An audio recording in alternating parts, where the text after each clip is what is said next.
President RUTO met RSF leader, that is Hamed, General Hamed, and very many people misconstrued the reason as to why they met. In Sudan, what we need right now is peace. The peace efforts that have been advanced by Kenya, specifically our president, they are not in violation of peace terms. It is simple the fact that East Africans have looked at what is happening in Sudan, how the military is using its power to target innocent civilians. What are these innocent civilians fighting for? They want to have a democratic process.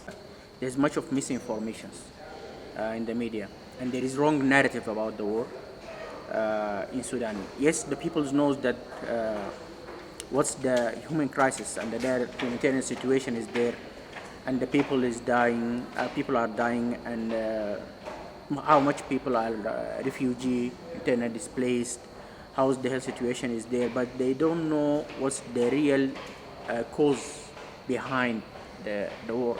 ETV Africa News at this hour. And to explain to the Kenyan people what's happening in Sudan.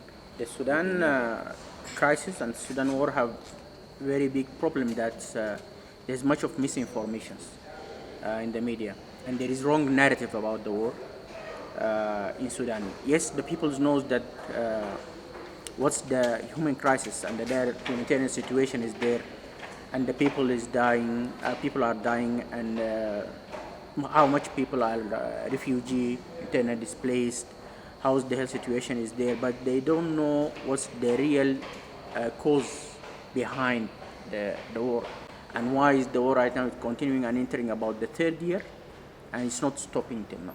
So this is the main issue: how to stop this war, and who's the one responsible for this war, and to correct much of the wrong narrative in the media.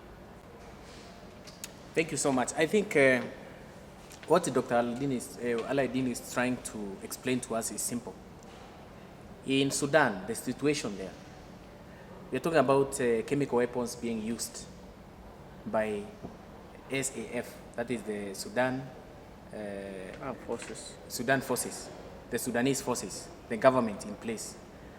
What we want to also clarify is that President RUTO met RSF leader, that is Hamed, General Hamed, and very many people misconstrued the reason as to why they met.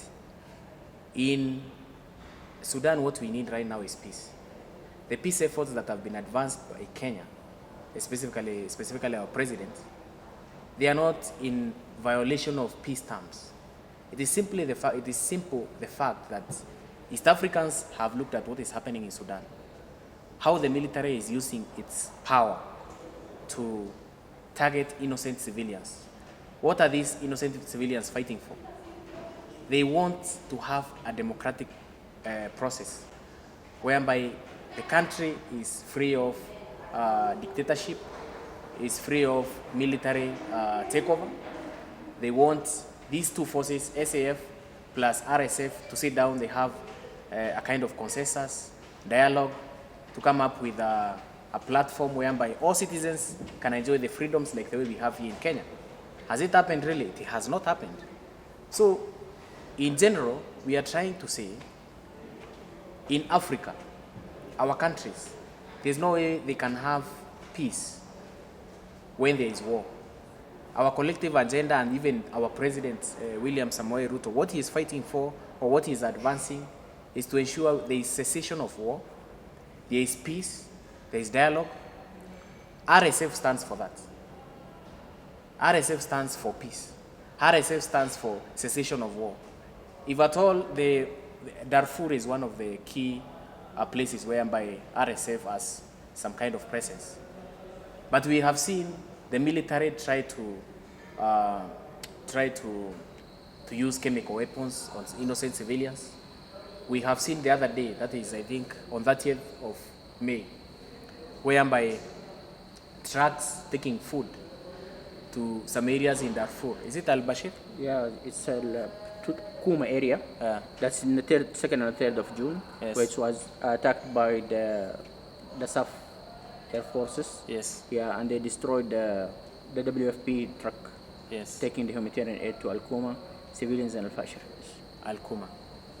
Now, I want to ask Kenyans, if humanitarian aid is being sent to some part and regions of Sudan, and the military is being used to do strikes, to strike some of those trucks that are transporting food there, what does that mean? It means that the innocent civilians who are in some of those regions, they will not access food, basics. Food, even shelter is an issue there because it's being bombed the whole place. These kind of wars, after escalating for quite a number of people, these people even raping as young as a 1-year-old child. Officers of the military, they are raping women, they are raping children. They are the same people who have ensured there is a serious crisis, food crisis, education crisis, cessation of movement, violation of human rights. All we are asking as East Africans, we are asking the international community, United Nations, IGAD, African Union, East African community partners, that is the surrounding countries, that is Uganda, Tanzania, Burundi, Rwanda, Ethiopia, Somalia, Egypt, all these countries who are in the East African bloc. I think it is the right time for them to take a neutral stand, call for peace. Like we saw the other day, the African Union chairperson, in one of the talks in one of the Arab countries, he made it very clear, and we can see he is supporting the current regime in Sudan, which is quite wrong, because as Africans we want to see a faction that is pro-people. We want also the people who are there to be listened to. We want there to be democracy. We want the people to be given a chance. That was the whole cause of dialogue. Yeah, but the main issue is that who started this war and who erupted the war and why. The SAF, or the Sudan Armed Forces, started the war on the 15th of April 2023 to bring back the Muslim Brotherhood, or the NCP, that's the National Congress Party regime of al-Bashir. Okay. That the people had a very big revolution over in 2018, when the people went to the streets in Khartoum and in other cities in the periphery outside Khartoum, in all Sudan, to get rid of al-Bashir after 30 years of dictatorship. But al-Bashir rule was a mixed rule of a military and a Muslim Brotherhood or Islamist. And at that time of the 30 years of al-Bashir regime, Sudan was a nidus for much of the terrorists, the jihadists, Osama bin Laden, al-Zawahiri. So they were exporting terrorists and jihadists to the area, dealing with Boko Haram, with al-Jihad, with all these terrorist movements.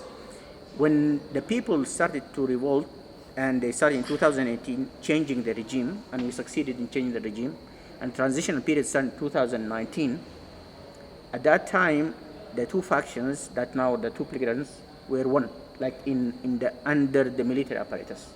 But the difference between the two, that the RSF at that time in 2018, they supported the revolution. When we were there in the sitting area, in the headquarters of the army or general command sitting area, we went there in the 6th of April 2019, and then the first 2 days we were attacked by the security apparatus, but the RSF forces came and surround the area, and then we were not attacked by the security apparatus until this insists on the army and the headquarters of the army to do the change, and the 11th of April then declared the ousted of al-Bashir. We started a transition, but I think many people know the transition that we had like for 5 years. The first 2 years was led by a sovereign council that is shared by militant and civilians, and the head of the sovereign council for the first 2 years was to be Al-Burhan, that is the head of the army, and then afterwards to be shifted to the civilian. At the time of the shift to civilian, they made a coup. They didn't say the coup. Al-Burhan said that it's not a coup, it's a corrective measures to increase the share of the power and so on. But Hemeti said it's a coup after he was misled by also the Muslim Brotherhood. At that time, we went back to the streets and we start again the revolution, and it resulted in a framework agreement that was signed in December, the 4th of December, 2022, and which was about to bring back a transition government and civilian regime. But unfortunately, the Muslim Brotherhood and the SAF, they started the war in the 15th of April as a last resort to bring back al-Bashir and the Muslim Brotherhood back to power.